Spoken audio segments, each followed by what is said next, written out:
This is The Beat with Ari Melber, March 31st, 2020. At Sobering News, I want to bring in our expert panel, California Congressman Ted Lieu, Michael Osterholm, Director of the Center for Infectious Disease Research and Policy at the University of Minnesota, Dr. Lena Wen, emergency physician and public health professional at George Washington University, and with a look at how all of this is playing out both in the government and the politics, Michael Steele, a former lieutenant governor and former RNC chair.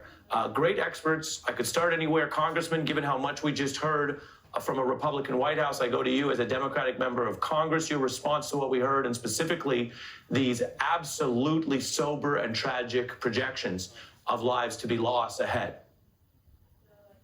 Thank you, Ari, for your question.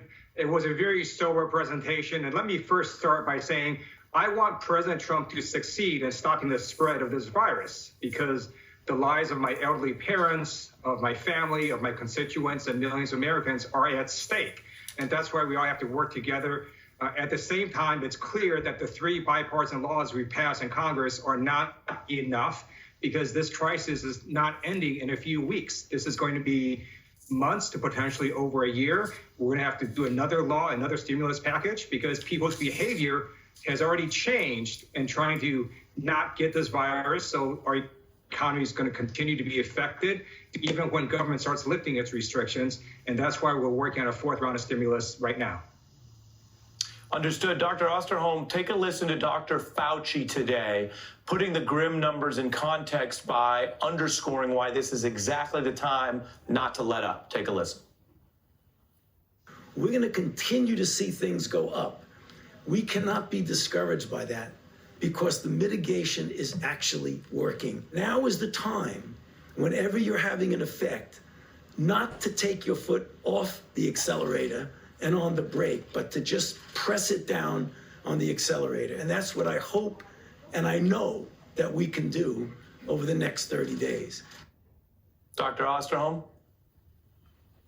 Well, you know, I think we're playing this like we are declaring the winner after one inning of a 9-inning game, when in fact it's about the 9-inning game. This virus will continue to spread through the United States, and for that matter around the rest of the world, until probably more than half to 60% are infected, or we have a vaccine that can allow us to get protection that way. And so these early numbers are just that. They're the first inning. And I think the media, as well as the fact that in our federal government we don't have an intermediate or long-term plan to say, how are we going to get through this summer? How are we going to get through into the fall? We very well can expect more big peaks to occur in places like New York City, even after this one is so-called flattened. And so I'm very concerned about that, because that's where, in fact, the greatest mortality may occur is not in the next 60 days, but in the next 6 to 12 months. And I don't see us planning for that at all right now. And that, to me, is a key missing part of this lack of a national plan. Dr. Wen, you see these numbers presented. There were charts, there was high and low end. Everyone understands what an estimate or projection means.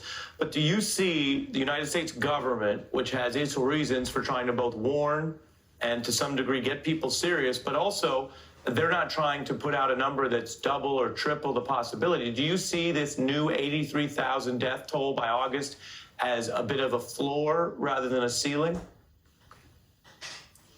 That's right. I think it is the most optimistic estimate that we can be presenting.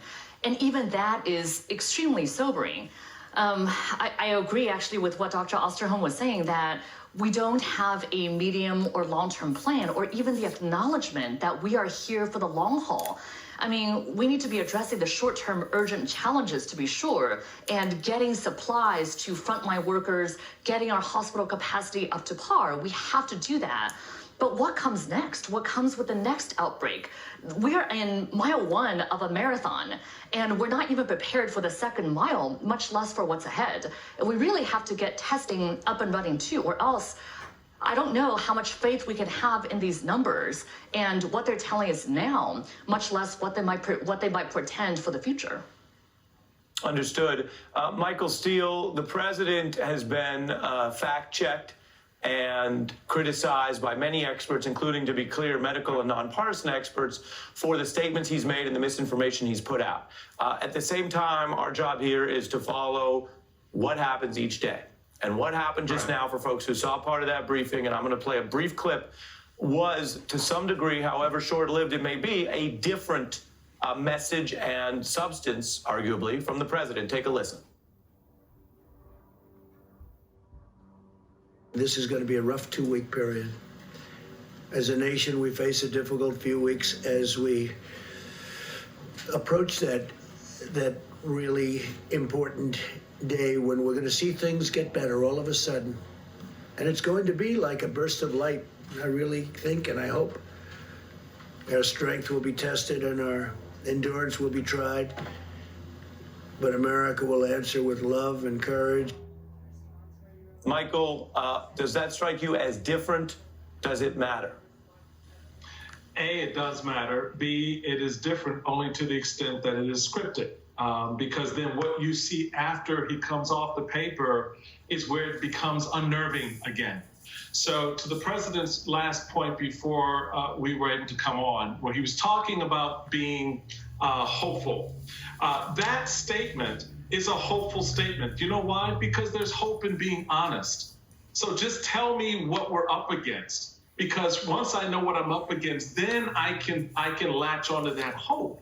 The president thinks by just saying, you know, oh, we're all going to be back in church on Easter Sunday, or, you know, this is all going to go away in a few months. And could you imagine, you know, if it was really 2 million, we're just telling you it's going to be 100,000, that collectively we get hope from that, Ari. And that's not how hope works.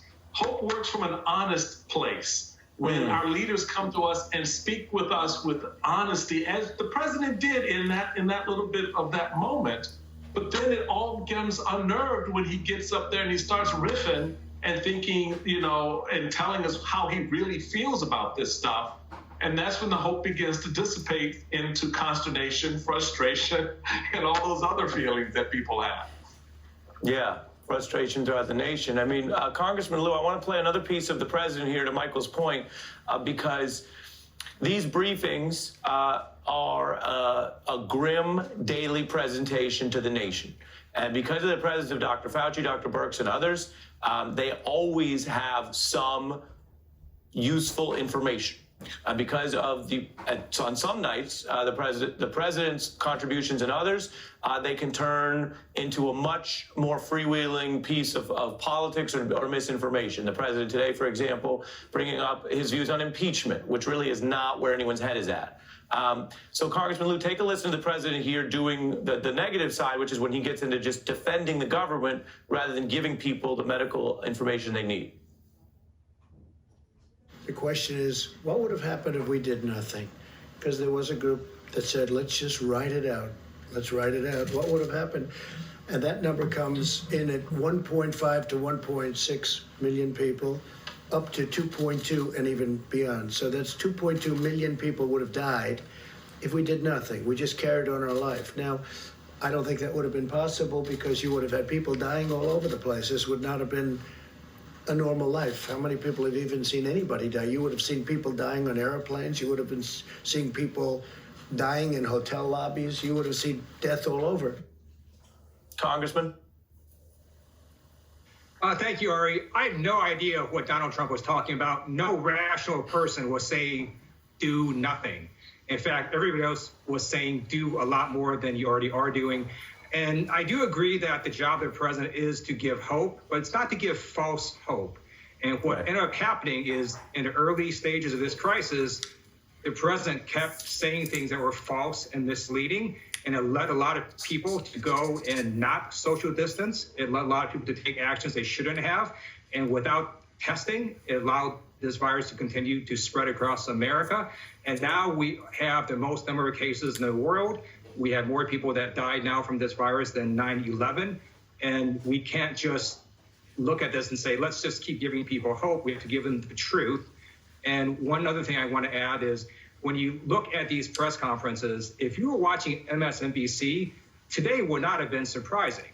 If you watch Fox News, today's press conference may have been surprising to you because networks like Fox just kept giving false information, misleading information to many Americans, and they really should have apologized for what they did. Well, I think you speak to, Congressman, the the role of perception and information in this, Dr. Osterholm, that does seem different. In other words, if Americans want to hold vastly different views of the world, even counterfactual, there are a whole range of topics where that may not hurt anyone, at least in the short run.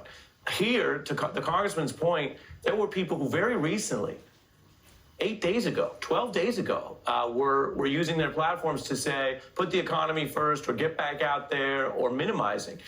Doctor, how important is it that everyone in the world really, however you get your information, get on the same page about the precautions we can take? And do you think that will make a difference over whether this is, for the U.S., 83,000 deaths, or 100, or 200?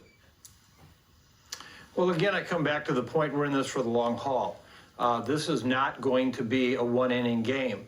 And so one of the challenges we're going to have is how do we keep people basically keeping the country running, and at the same time, as this virus begins to escalate again, just as we're beginning to see in Asia, how are we going to put the pedal to the metal again? What are we going to do? We can't just shelter in place for 18 or 20 months till we get a vaccine. That's part of a long-term plan, is every time we left up on the suppression, we're going to see more cases. And that's where, if you look at these models, I mean, I appreciate very much the expertise of the modelers who have brought this particular model to the attention of the American public, the group at the University of Washington, the group at Harvard, the group at Imperial College. I jokingly say, as many of my colleagues do, all models are wrong, but some provide you useful information.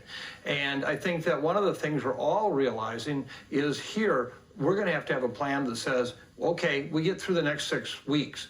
Then what happens when we start to let back up so we can get some kind of economy going again that just gives us the basic essential services? We're going to see more cases again. And I think we're not counting on that. That's what's going to be really important. Right, and that goes to the road ahead. Dr. Osterholm and Congressman Lieu joining us both on a very busy night for both of you. I appreciate it. Michael Steele and Dr. Wen, stay with me. I have one more book of business. It's something we wanted to give you another view on. We went through the briefing and the fact-checking.